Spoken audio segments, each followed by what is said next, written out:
When you drive along the high street in Riccarton, in some places, at first glance, things seem normal. And then suddenly you find one shop looks like it's been torn apart, brick by brick, and dumped in a pile. It's the randomness of the effects of the September 4th earthquake that strike you. One building falls, the one next door remains standing. One house will be wrecked to the point of demolition, another stands intact. As Canterbury moves into the restoration phase of the aftermath of the quake, the true enormity of the task is beginning to become clearer. Some of New Zealand's loveliest and most important heritage buildings have been severely damaged. Many churches are cracked and will need major building work before they can be used by their congregations again. Steve Williams is the pastor of the Mountain View Community Church in Darfield, close to where the quake was centred. It was like a violent shaking, and having been in, as I said, having been in the Ngangahua earthquake, it was totally different. This was more violent, more really sharp, and just like real quick jolts. So you knew it was an earthquake? Oh yes. Oh, yeah.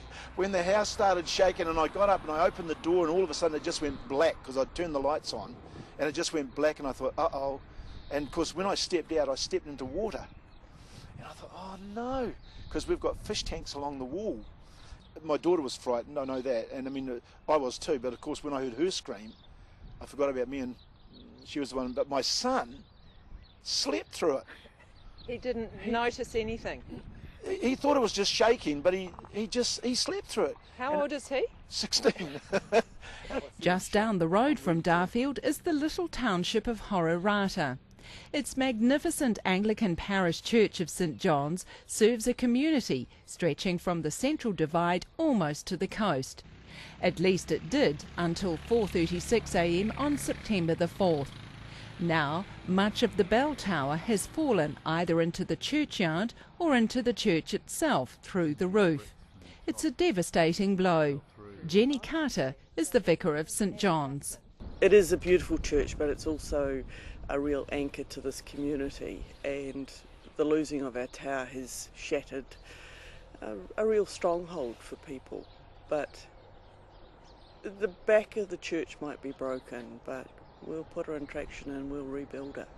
How old is the church? 99 and a half years. Can you tell me about the actual morning of the quake? Well, most of it was just incredible shock and being absolutely gutted. The quake was a really frightening experience for everyone in the community, including myself. And just coming out and seeing the building was heart-wrenching, but at the same time knowing that the building is only part of it. It's the community, it's the spirit of the people that are the basis of this community, and that hasn't been broken, and the spirit is just deeper and stronger in this community than it's ever been. So is the church open for use or is it shut? No, it's got a red sticker on the door. We're not allowed in there, but we have the original building, a church building across the road, which was built in 1875 and moved over there so this could be built. So we've just turned it round back into a church and we'll use that until this one's back up and running.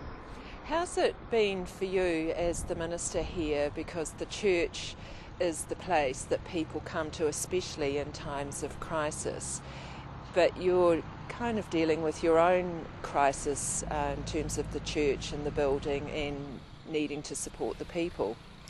Well, I'm only one of many in the community that people are looking to, and because the community is so knitted together, the support has been in all directions and across all levels of the community. So as much as I'm giving out, I'm receiving as well, and that's just what church and community is all about.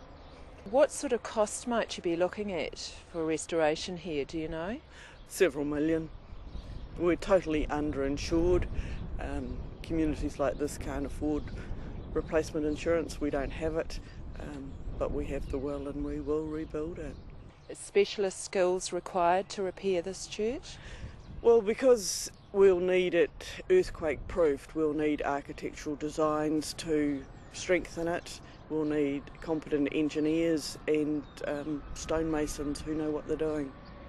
Have you got any stories of comments or feedback from your parishioners? Most of it is, we've got to rebuild, don't you dare say we're not. And people have just been turning up, offering their skills, offering their help. It's just overwhelming, the generosity that's coming. So what size community would be here in Hororata? It represents a lot of people, and there's a lot of people whose ancestors started here and have moved out and are coming back. You know, they're really concerned. What finally would you like to say to people? God bless you and keep going. The scars on the buildings will eventually be repaired, but the scars on the memories of the people who lived through the earthquake may take longer to fade.